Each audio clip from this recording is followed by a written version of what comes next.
just came down in a hollow,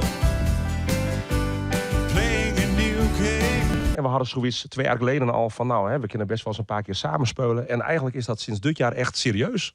Ja. Maar goed, dan ga je bij elkaar zitten en dan moest je denken, wat willen we? Wat wil je? Nou, wat ik vooral wil is mensen vermaken, plezier hebben. Nou ja, in dit geval dan met Jacob, hartstikke mooi. Maar vooral inderdaad voor een groot publiek spelen. En ik hou ik zelf altijd wel van dorpsfeesten, hè, matinees en dat soort evenementen. Ik denk dat we daar ook het beste uit de verf mee komen. Morgen waarschijnlijk